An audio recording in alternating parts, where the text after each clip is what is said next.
Papier et numérique produisent-ils réellement les mêmes effets? En fonction de la relation client que l'on souhaite instaurer, le digital est-il finalement toujours la meilleure solution? D'ailleurs, le 100% digital est-il réellement plus économique et plus durable? Finalement, ces deux canaux ou médias ne seraient-ils pas complémentaires? Voici quelques-unes des questions auxquelles nous allons essayer de répondre. Il n'y a pas vraiment de dématérialisation. Ce qui nous a amené à penser ça, c'est une espèce d'illusion que on a réduit la question de la dématérialisation, et là on a réduit la question du numérique plus particulièrement, à la data, au calcul, à l'algorithme. Et c'est ça qui est finalement immatériel dans cette économie, dans ces types d'échanges. Mais en réalité, il y a toujours des objets, il y a toujours un smartphone, il y a toujours un ordinateur, il y a toujours de la matière qui permet d'accéder à Internet. Il y a toujours des boîtiers, il y a des fermes de serveurs. En fait, ça nous montre qu'il y a un véritable ancrage réel. Et en quoi c'est important? C'est pas que juste une question de sémantique ou une question comme ça de représentation. C'est le fait de poser la question et de poser le postulat que le numérique est une matérialité. Ça permet davantage de la comparer avec, justement, une autre forme de matérialité qu'on connaissait, c'est-à-dire le papier dans nos échanges et nos communications. Quand on reçoit un courrier, en réalité, ça va déclencher tout un processus chez le récepteur qui va aller à sa boîte aux lettres. Il est chez lui, il va aller dans sa boîte aux lettres, il va récupérer son courrier, il va le ramener chez lui, il va l'ouvrir, il va le lire. Et en fait, pendant ce temps-là, il ne va pas faire autre chose. Les études montrent qu'il se concentre sur cette activité. Parce qu'en fait, par cette ritualisation, par cette gestuelle, par cette mécanique d'habitude, on va tous les jours récolter le courrier dans sa boîte aux lettres, en fait, on crée une bulle d'attention. Quand on reçoit des notifications, en réalité, dans la manière dans nos usages aujourd'hui, ça fait qu'on reçoit parfois plus de 150 notifications par jour en moyenne. En fait, sur son smartphone, on peut être dans un métro bondé, on peut être en train de déjeuner, on peut être en réunion, on peut être en train de discuter avec quelqu'un, et on va quand même jeter un œil sur sa notification. Donc là, le niveau d'attention qu'on peut accorder au message, à ce moment-là, n'est pas le même.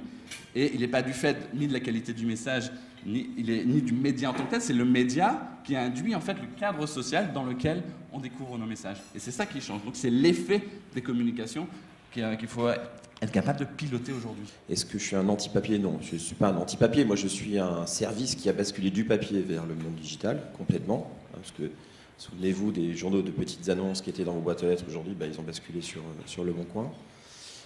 L'entreprise Le Bon Coin, c'est une entreprise très dématérialisée, c'est-à-dire qu'elle a l'obsession, comme n'importe quelle entreprise du digital, d'automatiser tout ce qu'elle peut, pour un service qui est finalement à la fois très dématérialisé et très matériel, puisque on parle de 110 millions de transactions par an sur Le Bon Coin, et 20% de ces transactions se font à distance, donc se font via l'envoi de colis, etc. Mais les 80 autres pourcents, eux, ces transactions, elles, se font en face à face. Donc finalement, on ramène finalement quelque chose qui est au départ, finalement, c'est un cercle vertueux. C'est-à-dire au début, c'est un objet extrêmement physique qui rentre sur une plateforme extrêmement dématérialisée, qui repart dans une transaction face à face et qui, d'ailleurs, génère des rencontres, des échanges d'expériences, etc. Voilà. Donc, on est à la fois une entreprise qui virtualise tout pour accélérer le processus de transaction, mais aussi on ramène dans le monde physique des objets qui vivent une seconde vie, une troisième vie, parfois une quatrième vie, et qui racontent des histoires. Bien sûr, on est dans le monde digital, bien sûr la Redoute est très présente, vous le voyez sur les réseaux sociaux, bien sûr on a fait une transformation en arrêtant le Big Book, pour autant on continue de faire du papier. Et je reviens sur la notion de commerçant, c'est que on a fait le choix de conserver 4 univers, la femme, l'enfant, la maison et le linge de maison. Avec, je le répète, des bureaux de style qui sont basés à Roubaix. Et en l'occurrence, quand vous vendez ce type de produit, quand vous avez ce type d'offre, vous êtes aussi dans l'émotion. C'est-à-dire qu'on ne vend pas des boulons, on n'est pas une entreprise de boulons de la vallée de la Bièvre. On vend pas, voilà, je dis souvent ça parce qu'on vend aussi de l'émotion. Et quand des commerçants, à un moment donné, veulent vendre de l'émotion, acheter un sofa, c'est engageant pour une famille. C'est de se dire, est-ce que ce sofa est sympa? Est-ce que je le trouve joli? Est-ce qu'il correspond à ce que je suis? Et je crois qu'aujourd'hui, et Dieu sait si le digital permet beaucoup de choses, notamment l'instantanéité, notamment la mobilité, mais je ne crois pas qu'aujourd'hui, le digital permette encore l'émotion. C'est pour ça qu'aujourd'hui, on a continué à avoir des médias papier. En l'occurrence, sur AMPM, On fait un 150 pages 2 fois par an. Sur la Redoute intérieure, donc l'autre marque de maison, on fait un 300 pages 1 fois par an. Et sur le prêt-à-porter, en entrée de saison, on fait des tout petits catalogues de 50 pages qui permettent de lancer les saisons. Donc 2 fois printemps-été et 2 fois automne-hiver. Et envoyé à combien de clients? Alors aujourd'hui, on fait 13 millions de catalogues à travers ces quatre marques, c'est Redoute intérieure, AMPM et Redoute collection. Plus, on envoie quelques mailings. Donc on continue d'utiliser le papier, mais le rôle du papier n'est plus d'être le magasin, vous l'avez compris, le magasin c'est effectivement aujourd'hui le site internet, nos sites internet. Par contre le papier permet de créer un lien, permet de raconter une histoire, permet finalement de humaniser la relation. Il y a eu des forces disruptives depuis 10-15 ans dans la technologie, mais c'est incroyable ce qui est arrivé. Parce que quand vous regardez un petit peu ce qui est arrivé en 10 ans, ce qui est une période assez courte par rapport à l'histoire, cette machine-là, des applications comme Facebook que vous avez citées, la façon d'utiliser le doigt et les doigts pour utiliser les applications, ça n'existait pas avant, la pléthore de données, l'intelligence artificielle maintenant, tout ça en même temps. Vous imaginez d'ailleurs pour mes parents, qui sont passés du téléphone à la télé, ou de la téléphone, enfin, c'est incroyable ce qui est en train de se passer, et donc il y a du dégât. En même temps, l'équilibre, le mot qui me vient à l'esprit, c'est l'équilibre. L'équilibre où le centre de gravité, où le point d'équilibre a changé entre tout ça. Mais il ne s'agit pas de dire que l'automatisation va remplacer le papier, il ne s'agit pas de dire que l'automatisation va remplacer les rapports humains, pas du tout. C'est juste un équilibre qui est en train de changer. Il y a plein de choses qu'on peut automatiser pour gagner du temps, pour avoir de meilleures conversations avec les clients ou l'écosystème, les partenaires, mais pour passer plus de temps, en fait, homme à homme.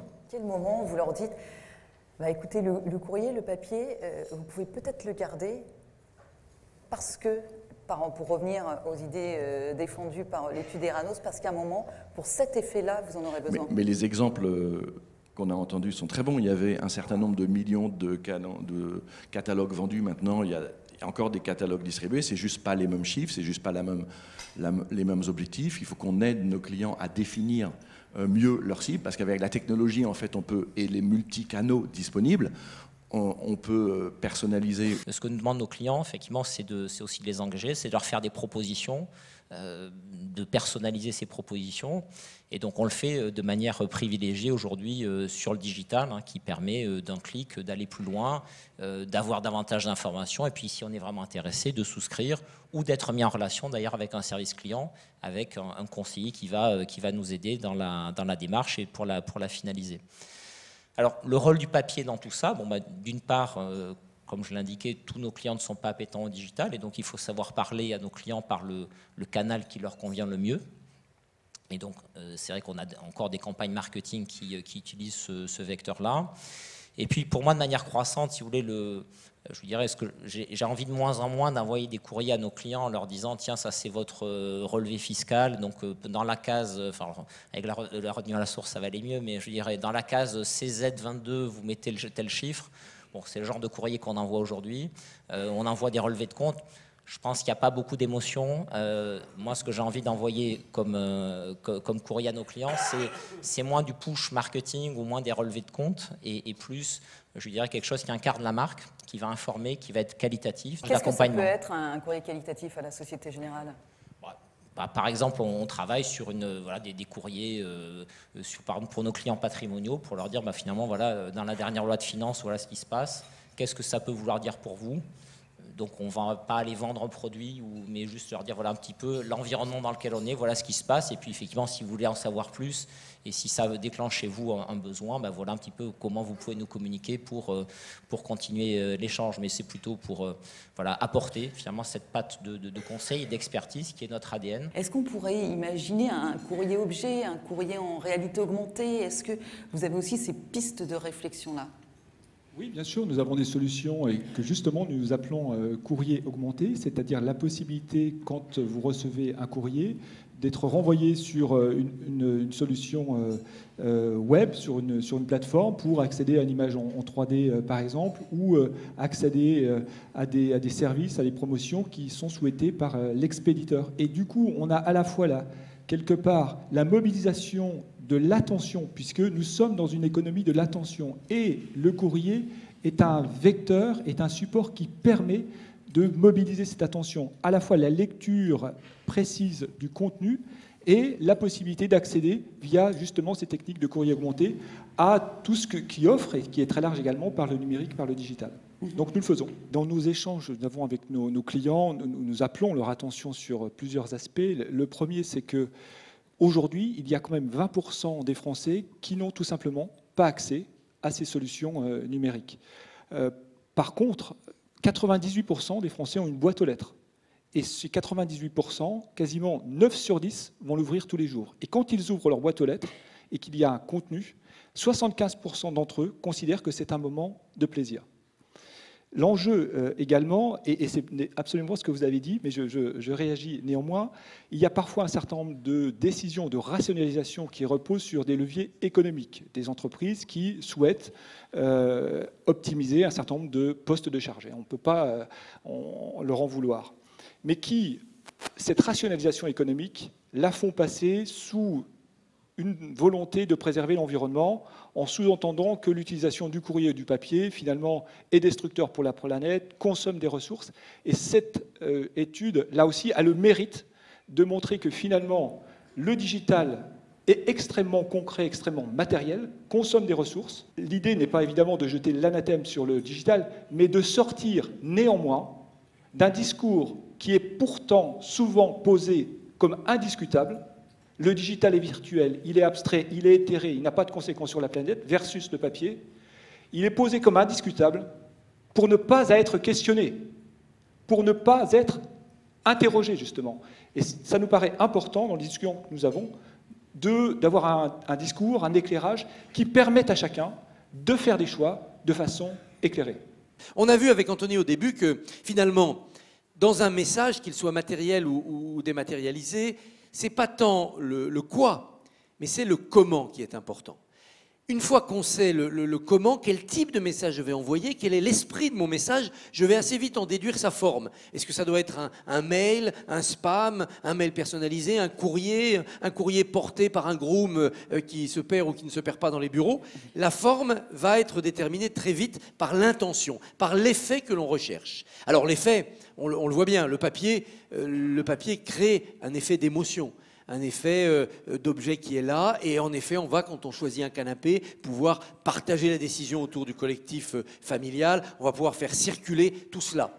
Le digital aussi, ça se partage, mais c'est dans une manière un petit peu plus linéaire ou arborescente. En effet, le digital, c'est entrer dans un parcours. Je voudrais terminer en vous citant un poète que j'ai déjà cité lors d'un de ces petits déjeuners, mais qui renvoie à un des 13 effets qui ont été recensés par l'étude d'Anthony. Parmi ces 13 effets, il y a l'effet haptique, H-A-P-T-I-Q-E. Très joli mot, très mystérieux, l'effet haptique. Mais c'est quoi l'effet haptique? C'est ce que vous ressentez quand vous touchez le papier. Et Francis Ponge, qui écrivait beaucoup sur les objets, a écrit ceci sur le papier, le rôle du papier. Parole, vous voliez jadis, et ne nichiez par occasion que dans le marbre. Parole, vous avez pris corps, un corps misérable, puisque votre corps est le papier. Papier, parleras-tu malgré le traitement que je t'inflige, bien que je t'arpente et te foule aux pieds? Ma parole, il faut prendre ce papier au corps. Papier est d'abord ce que je peux papier, c'est-à-dire ni palper, ni plier, mais l'un et l'autre à la fois.